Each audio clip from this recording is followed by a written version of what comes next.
मधुबन के बाबा, मधुबन के बाबा मुरली वाले, आपका क्या कहना, आपका क्या कहना। ओम शांति। आज 10 जनवरी 2026 के साकार मधुर महावाक्य हैं। आज मीठे मीठे बाप दादा बोले, मीठे बच्चे, तुम्हारी याद की यात्रा बिल्कुल ही गुप्त है।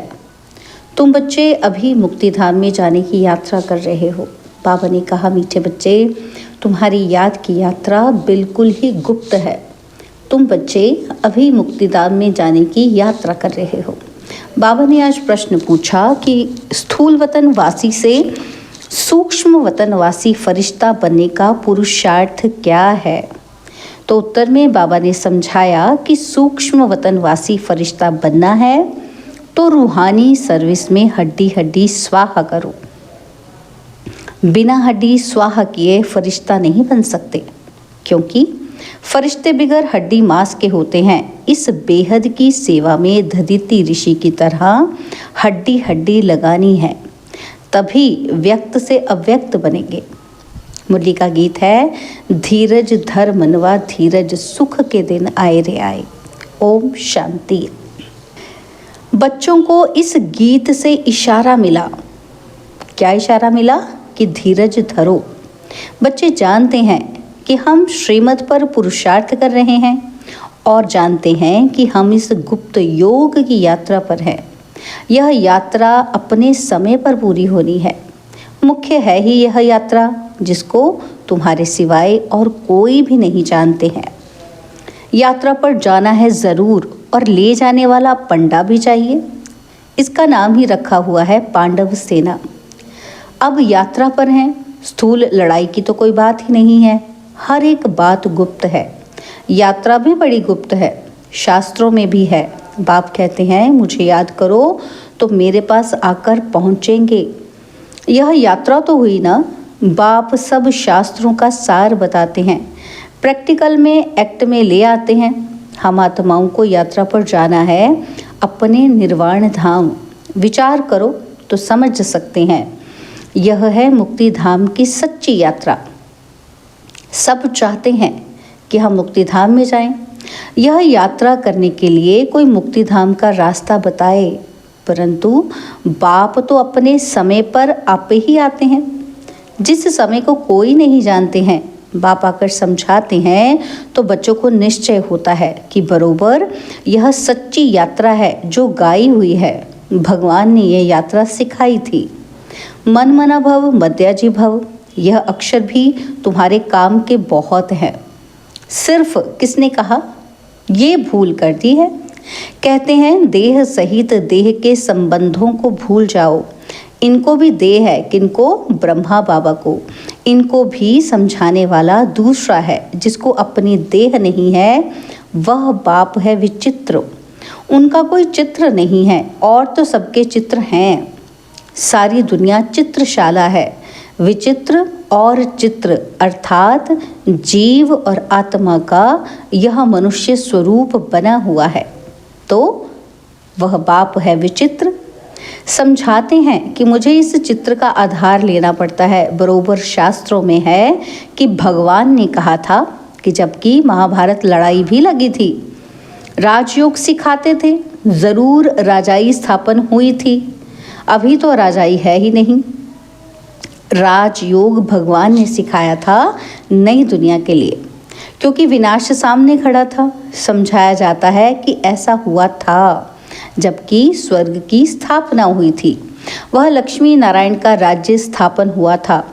अभी तुम्हारी बुद्धि में है कि सतयुग था और अभी कलयुग है। फिर बाप वही बातें समझाते हैं। ऐसा तो कोई कह ना सके कि मैं परम धाम से आया हूँ तुमको वापस ले जाने। परमपिता परमात्मा ही कह सकते हैं, ब्रह्मा द्वारा, और किसी के द्वारा भी नहीं कह सकते। सूक्ष्म वतन में है ही ब्रह्मा विष्णु शंकर। ब्रह्मा के लिए भी समझाया है कि वह है अव्यक्त ब्रह्मा और ये है व्यक्त। तुम अभी फरिश्ता बनते हो। फरिश्ते स्थूल वतन में नहीं होते। फरिश्तों को हड्डी मांस नहीं होता है। यहाँ इस रूहानी सर्विस में हड्डी आदि सब खलास कर देते हैं, फिर फरिश्ते बन जाते हैं। अभी तो हड्डी है ना, ये भी लिखा हुआ है कि अपनी हड्डियाँ भी सर्विस में दे दी, गोया अपनी हड्डियाँ खलास करते हैं। स्थूल वतन से सूक्ष्म वतन वासी बनना है। यहाँ हम हड्डी देकर सूक्ष्म बन जाते हैं। इस सर्विस में सब स्वाहा करना है। याद में रहते रहते हम फरिश्ते बन जाएंगे। यह भी गाया हुआ है, मिरुआ मौत मलूक का शिकार। मलूक फरिश्ते को कहा जाता है। तुम मनुष्य से फरिश्ते बनते हो, तुमको देवता नहीं कह सकते। यहाँ तो तुमको शरीर है ना। सूक्ष्म वतन का वर्णन अभी होता है। योग में रह फिर फरिश्ते बन जाते हैं। पिछाड़ी में तुम फरिश्ते बन जाएंगे। तुमको सब साक्षात्कार होगा और खुशी होगी। मनुष्य तो सब काल का शिकार हो जाएंगे। तुम्हारे में जो महावीर हैं वह तो अडोल रहेंगे। बाकी क्या क्या होता रहेगा, विनाश की सीन तो होनी ही है ना। अर्जुन को विनाश का साक्षात्कार हुआ। एक अर्जुन की बात नहीं है। तुम बच्चों को विनाश और स्थापना का साक्षात्कार होता है। पहले पहले बाबा को भी विनाश का साक्षात्कार हुआ। उस समय ज्ञान तो कुछ था ही नहीं। देखा सृष्टि का विनाश हो रहा है और फिर चतुर्भुज का साक्षात्कार हुआ। समझने लगे ये तो अच्छा है। विनाश के बाद हम विश्व के मालिक बनते हैं तो खुशी आ गई। अभी ये दुनिया नहीं जानती कि विनाश तो अच्छा है ना। पीस के लिए प्रयत्न करते हैं परंतु आखिरीन विनाश तो होना है। याद करते हैं पतित पावन आओ, तो बाप आएंगे ज़रूर। आकर पावन दुनिया स्थापन करेंगे जिसमें हम राजाई करेंगे। ये तो अच्छा है ना। पतित पावन को क्यों याद करते हैं? क्योंकि दुख है।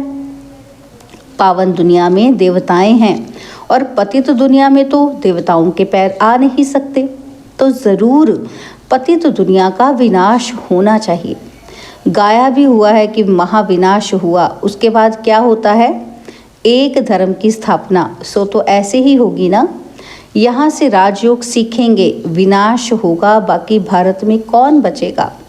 जो राजयोग सीखते हैं, नॉलेज देते हैं, वही बचेंगे। विनाश तो सबका होना है, इसमें डरने की बात ही नहीं। पतित पावन को बुलाते हैं, जब वह आते हैं तो खुशी होनी चाहिए ना। पाप कहते हैं विकारों में मत जाओ, इन विकारों पर जीत पाओ। वह दान दे दो तो ग्रहण छूटे। भारत का ग्रहण छूटता ज़रूर है। काले से गोरा बनना है। सतयुग में पवित्र देवताएं थे, वह ज़रूर यहाँ ही बने होंगे। तुम जानते हो हम श्रीमत से निर्विकारी बनते हैं। भगवानुवाच यह है गुप्त। श्रीमत पर चलकर तुम बादशाही पाते हो। पाप कहते हैं तुमको नर से नारायण बनना है।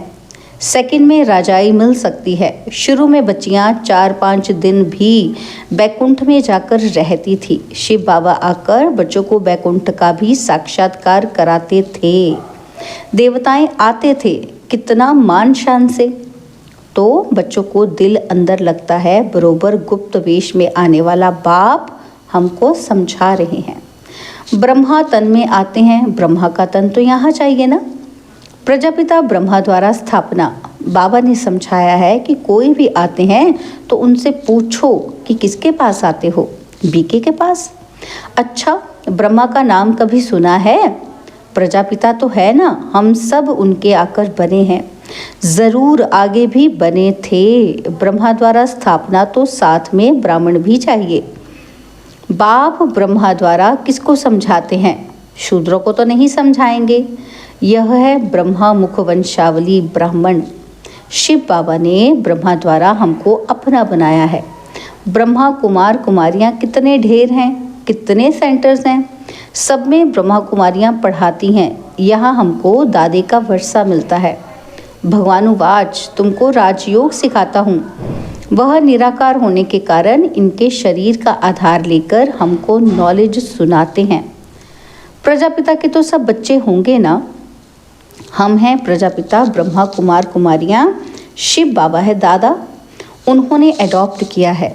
तुम जानते हो हम दादे से पढ़ रहे हैं ब्रह्मा द्वारा। यह लक्ष्मी नारायण दोनों स्वर्ग के मालिक है ना। भगवान तो एक ऊंच ते ऊंच निराकार ही है। बच्चों को धारणा बड़ी अच्छी होनी चाहिए। पहले पहले समझाओ, 2 बाप हैं भक्ति मार्ग में। स्वर्ग में है एक बाप, पारलौकिक बाप द्वारा बादशाही मिल गई, फिर याद क्यों करेंगे? दुख है ही नहीं जो याद करना पड़े। गाते हैं दुख हटता सुख करता, यह अभी की बात है। जो पास्ट हो जाता है उसका गायन होता है। महिमा है एक की, वह एक बाप ही आकर पतितों को पावन बनाते हैं। मनुष्य थोड़ी समझते हैं, वह तो पास्ट की कथा बैठ लिखते हैं। तुम अभी समझते हो कि बरोबर बाप ने राजयोग सिखाया, जिससे बादशाही मिली, 84 का चक्र लगाया। अभी फिर हम पढ़ रहे हैं और फिर 21 जन्म राज्य करेंगे, ऐसा देवता बनेंगे। ऐसे कल्प पहले बने थे। समझते हो कि हमने पूरा 84 जन्मों का चक्र लगाया। अब फिर सतयुग त्रेता में जाएंगे, तभी तो बाप पूछते हैं कि आगे कितनी बार मिले हो। ये प्रैक्टिकल बात है ना। नया भी कोई सुने तो समझेंगे 84 का चक्र तो ज़रूर है। जो पहले वाले होंगे उनका ही चक्र पूरा हुआ होगा। बुद्धि से काम लेना है। इस मकान में, इस ड्रेस में बाबा हम आपसे अनेक बार मिलते हैं और मिलते रहेंगे। पतित से पावन, पावन से पतित होते ही आए हैं। कोई चीज़ सदैव नई ही रहे ये तो हो नहीं सकता। पुरानी ज़रूर बनती है। हर चीज़ सतोरजो तमो में आती है। अभी तुम बच्चे जानते हो कि नई दुनिया आ रही है, उसको स्वर्ग कहा जाता है, और ये है नर्क। वह है पावन दुनिया। बहुत पुकारते हैं कि हे पतित पावन, हमको आकर पावन बनाओ, क्योंकि दुख जास्ती होता जाता है ना। परंतु ये समझते नहीं कि हम ही पूज्य थे और फिर पुजारी बने हैं। द्वापर में पुजारी बने, अनेक धर्म होते गए, बरोबर पतित से पावन, पावन से पतित होते आए हैं। भारत के ऊपर ही खेल है। तुम बच्चों को अब स्मृति आई है। अब तुम शिव जयंती मनाते हो। बाकी और कोई शिव को तो जानते ही नहीं हैं। हम जानते हैं। बरोबर हमको राजयोग सिखलाते हैं। ब्रह्मा द्वारा स्वर्ग की स्थापना हो रही है। ज़रूर जो योग सीखेंगे, स्थापना करेंगे, वही फिर राज्य भाग्य पाएंगे। हम कहते हैं बरोबर हम कल्प कल्प बाप से ये राजयोग सीखे हैं। बाबा ने समझाया है कि अभी यह 84 जन्मों का चक्र पूरा होता है और फिर नया चक्र लगाना है। चक्र को तो जानना चाहिए ना। भल यह चित्र ना हो तो भी तुम समझा सकते हो। ये तो बिल्कुल सहज बात है। बरोबर भारत स्वर्ग था, अब नर्क है। सिर्फ वह लोग समझते हैं कलयुग अर्जुन बच्चा है। तुम कहते हो ये तो कलयुग का अंत है, चक्र पूरा होता है। बाप समझाते हैं कि मैं आता हूँ पतित दुनिया को पावन बनाने। तुम जानते हो कि हमको पावन दुनिया में जाना है। तुम मुक्ति, जीवन मुक्ति धाम, शांति धाम, सुख धाम और दुख धाम को भी समझते हो, परंतु तकदीर में नहीं है तो फिर ये ख्याल नहीं करते कि क्यों ना हम सुख धाम में जाएं। बरोबर हम आत्माओं का घर वह शांति धाम है। वहाँ आत्मा को ऑर्गन्स ना होने के कारण कुछ बोलती नहीं है। शांति वहाँ सबको मिलती है। सतयुग में है एक धर्म। यह अनादि अविनाशी वर्ल्ड ड्रामा है जो चक्र लगाता ही रहता है।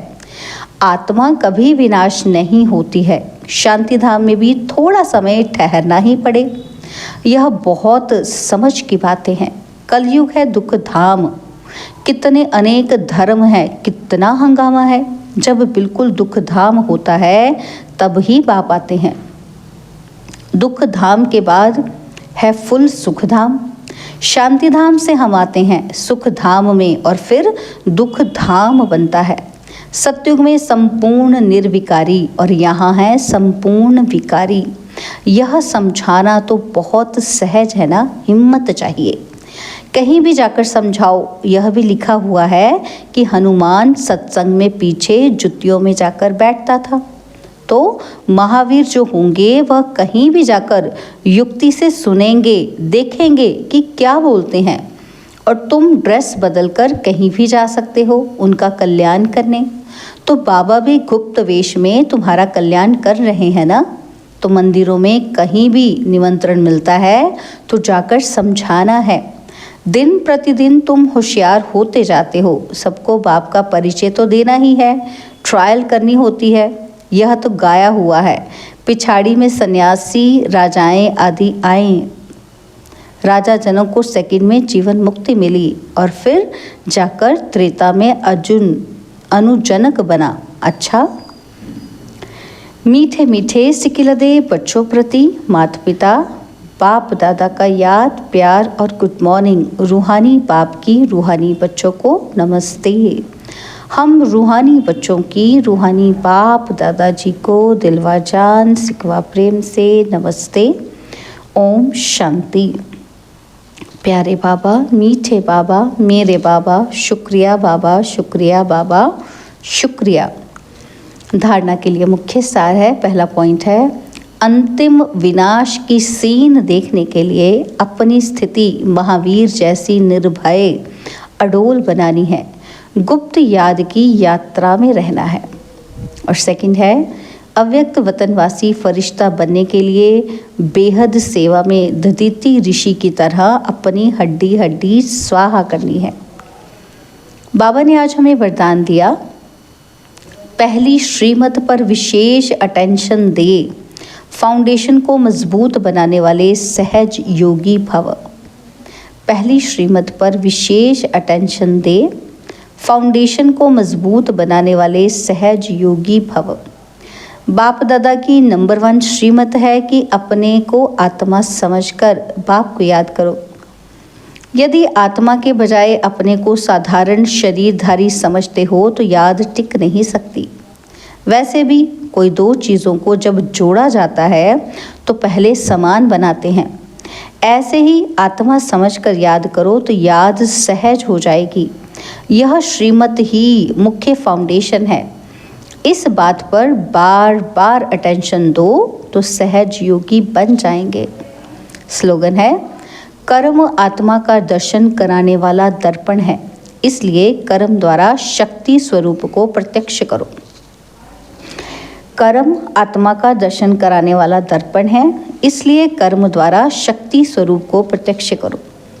बाबा के अव्यक्त इशारे, इस अव्यक्त मास में बंधन मुक्त रह जीवन मुक्त स्थिति का अनुभव करो। तो बाबा ने उसके लिए कहा, ब्राह्मण सो फरिश्ता अर्थात जीवन मुक्त, जीवन बंध नहीं, ना देह का बंधन, ना देह के संबंध का बंधन और ना देह के पदार्थों का बंधन।